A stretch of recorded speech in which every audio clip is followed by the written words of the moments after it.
hello, I'm Elaine Hills and I'm here with Kayla Ente. Hello Kayla, from Brighton and Hove Energy Services Cooperative. Thanks, Elaine. Perfect. Okay, and just to make things clear, I'm Elaine Hills and I'm the community organiser of Preston Park Community Energy Solar Project. So, we are together, we're trying to establish the UK's first community-owned household solar programme, which is, for me, extremely exciting. Are you excited? Oh, I'm very excited.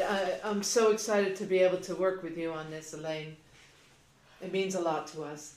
Well, I'm really excited that our community is going to benefit from this first, but in order to kind of explain my excitement, I'm going to ask you a few questions so that people can understand why it is a very, new and exciting thing that is happening and could be a first in Brighton and Hove. So I'll let you have a kind of open question to start with. What exactly is the programme and how would you say it came about? Well, one of our biggest challenges in the energy transition is to make sure that everyone has access to clean, affordable energy. And we tried this programme once in Hove. And because it's so new, people have a lot of questions and a lot of fears around joining the program. And so the way I remember it coming about is that you approached us and said, could you do this in our community? And because of your enthusiasm and your track record of being a green councillor, having been one, and having worked with us a little bit on the Hanover project when we were trying to do the same thing, we jumped at the opportunity. I remember at the beginning there was a call out for streets or areas who were interested, and I thought, oh, really, it should be more urban central communities, but then I just thought, well, this is something I'd like. I spoke to a couple of my neighbours and they said, yeah, it's a good idea. And I think it was either just after the deadline I put my request in and then you came straight back, which was very, very exciting. Yeah, exactly. And so what is the most exciting about this programme is the fact that for no upfront cost, so you don't pay anything, we design and install with our solar partner, 10, a solar PV system and battery storage for your home. That is intended to generate a lot of the electricity that you use in your home, and we're looking to offer a price for that solar electricity that's less than what you're currently paying to your energy supplier. So you don't pay anything and you save money right away. It's really designed to encourage people to participate in the energy transition.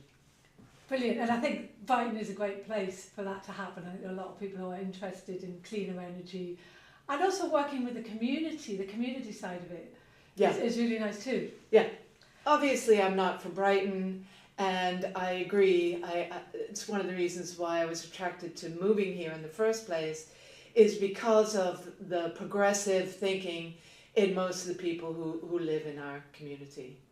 Yeah, and you said earlier, and I know that this is a feeling I've come across when I was a councillor as well, people don't like being the first.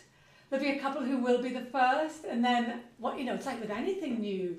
It's usually the first ones are they're almost like the guinea pigs, I suppose. So people worry about it, but I'm not worried because I've read what the project can be and what that it can provide. Would you say, I don't know, you don't know an exact percentage, but is it like 3/4 of energy? Or I know it'll depend from season to season. And it also depends on how you use the battery. Okay. And how you use your electricity at home.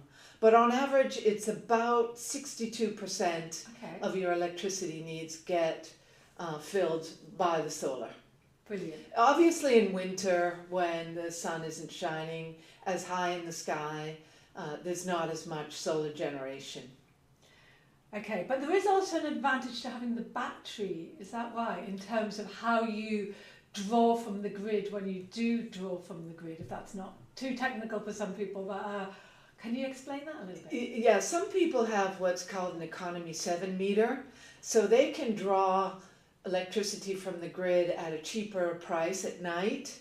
And so they can use the battery in the evening, and when that battery is close to being depleted, they can fill it up again using that cheaper electricity from the grid. So those people might get even more benefit from the solar, but we're basing it on average meters, the smart meter, and what we think. Because the most important thing is that we don't overpromise and under-deliver. We don't want anyone to be disappointed. We want people to be really enthusiastic about this program. And the other thing I would say is that we've got 12 years experience developing these kinds of projects, mostly on larger commercial buildings, and we're familiar, we've known 1-0 and Howard Johns, who started 1-0, since we started BHESCo. He's very invested in the whole concept of community energy. He knows what he's talking about, so he's a good person to be connected. Absolutely, and you're right. Marketing theory is there are people who are the early adopters, and then as the project matures, we'll have more and more people sign on, and that's our intention with the Preston Park project. Great. And probably you already know that Hopscotch Nursery is a customer of ours, and we will be installing solar on their roof. Okay, so let's get down to some of the nitty-gritty things that people might not understand. We all will receive a power purchase agreement.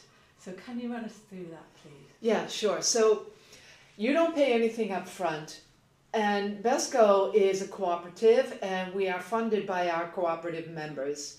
So in order to pay back the investment that is put in by our members, we need to arrange what's called a power purchase agreement. And what that means is that it fixes the price of that solar electricity every year. So there's no surprises.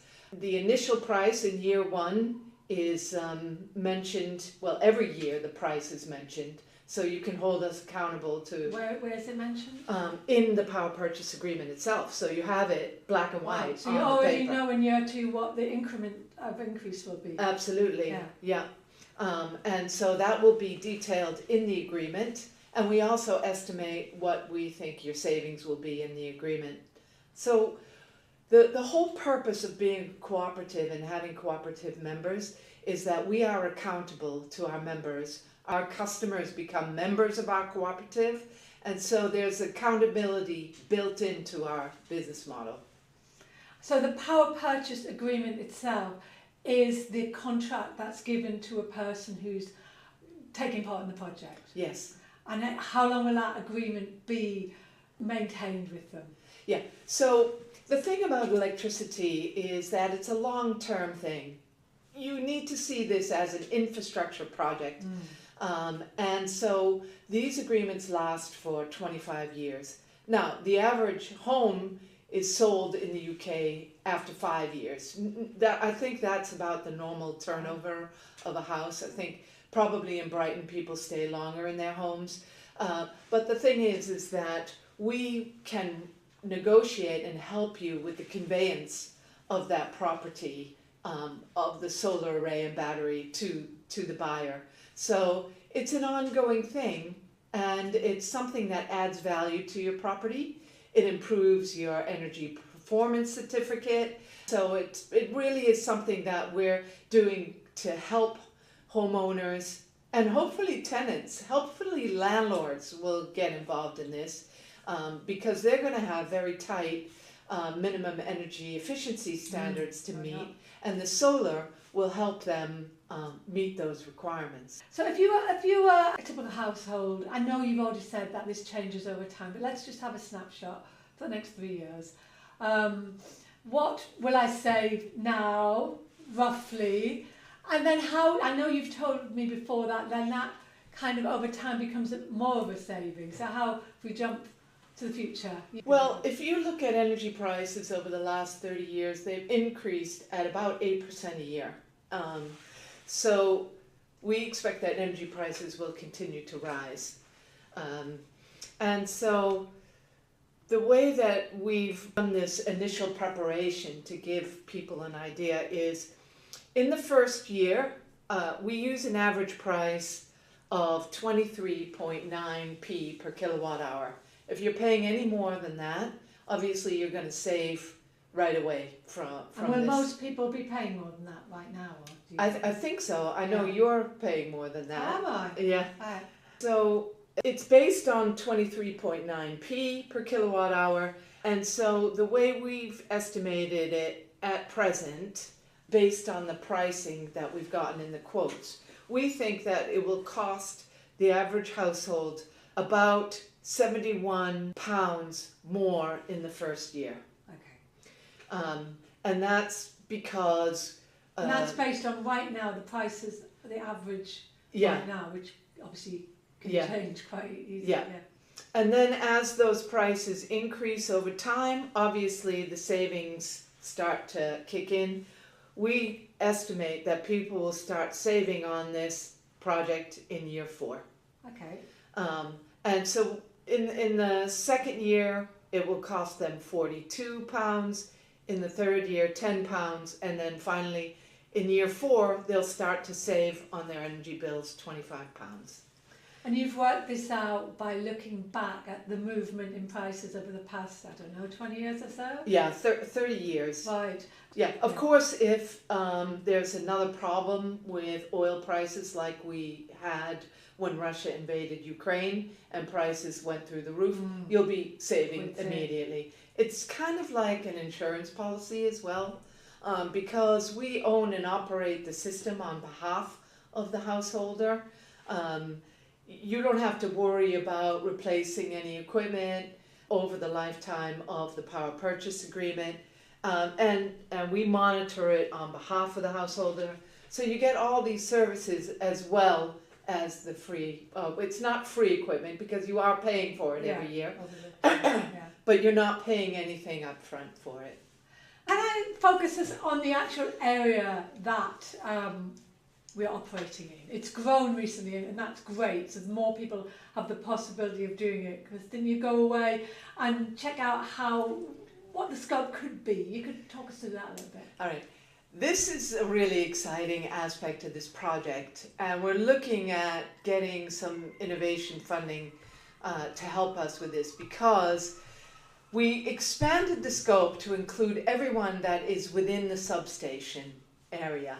And that's because as we connect more electric vehicles and heat pumps to the grid, we're going to have a serious problem with grid constraints, even though we're generating our own solar power locally. So we want to use this distributed battery storage to help the grid operator manage flexibility on the grid. They pay for that service, and we would pass that money on to participants in the program. All we need is to make sure that we're getting a return to cover our costs. After that, we're happy to provide any benefit to members of the community. And this is what differentiates us as a cooperative from another capitalist organization who just wants to take all the money they can. This project is about the energy transition. It's about giving people the opportunity to participate in the energy transition. Serving the community. And serving the community. Yeah, brilliant. Now, the bit that I'm in, and the original part, is a conservation area. And that does have a few restrictions. How are we getting around that?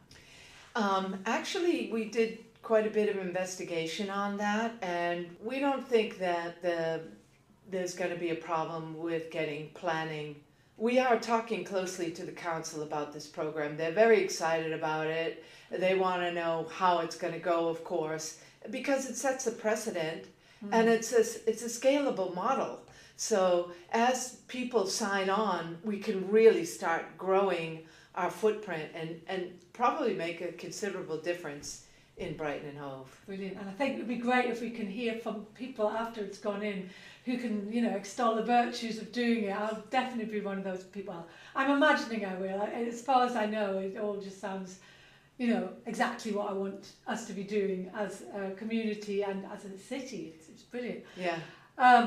So you kind of answered my next question. If this is successful, do you see it expanding beyond Preston Park? Is that a big yes? Oh yeah, and we're hoping to work with other community energy groups across the country to teach them how it works and to kind of mentor them through the process. It could be a game changer, really, in this country if once we make it work. Yeah, because I've been reading a lot about other communities in the country, but they haven't had the backing. I don't know how, but they've had to raise the money themselves, the people in the community, and that's been obviously a massive barrier to it happening. Yeah. Do you think this relationship that we have will be a sort of a showcase of how it can be done elsewhere? I mean, that's a great example. The power station people in Walthamstow is the first thing that comes to mind.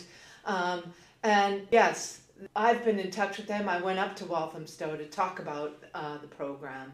And because we have so much experience, it's a different situation. We have more than £1 million in our portfolio that we manage, and we've raised money in the past. We have over 400 members of our cooperative, so it's a very different situation. And would they have an opportunity, do you think? Obviously, well, we'd like to help them. Yeah, We would like to help them. You have to change your name, but yeah. Holborn, Walthamstow, We'll just see how it works out. I mean, we're not restricted to working in Brighton and Hove just because our name is Brighton and Hove. Okay, brilliant. And at the moment we had a lot of response, and that was why we feel quite buzzy and energised by this. You sent out this letter of intent, which I think was a good idea to make people kind of commit without committing. I just sent it back and give you a digital signature. Has anyone else done that? We've received 7 signed letters back and 8 more requests for the letters. So there's 15 in the working out of the 25 that we're looking to participate in this program. So the 25 who are participating are the people who had the survey. They're the first lot of people, because you have got another load who have they had the survey, the second batch, or they're lined up? I think it's been more like 35 who have had a survey, and 25 are ones that we think we can make work economically. Part of the problem is that some people have roofs that either the array is too small, so we don't get the scale that we need to bring the price down, but we're negotiating with 1-0. That's another benefit of working with BHESCo, is that we're trying to see how we can pull out as much value as possible for the homeowners or the participants, let's just say that. Brilliant.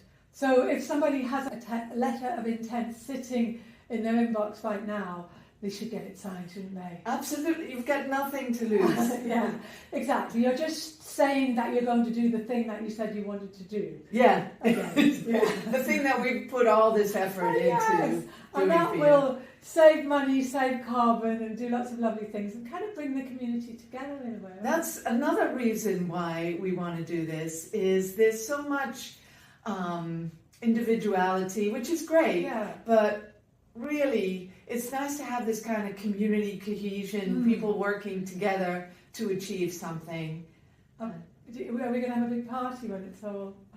That's not a bad idea, actually. Yeah, big launch party. It would be wonderful, but I do think there'd be a lot to celebrate. Yeah, absolutely. I do really appreciate it. I'm really excited that this, as you know, I can't stop being excited. But yeah, it's great that it's happening, and I do really value all the work that you put in. It's been amazing, the whole team. Thank you, Elaine. Yeah, I mean, it has been a lot of people on the BHESCo team that have been involved in this project. Brilliant. Well, let's make it work, shall we? Yeah, Okay. Great. Thank you. Thank you very much.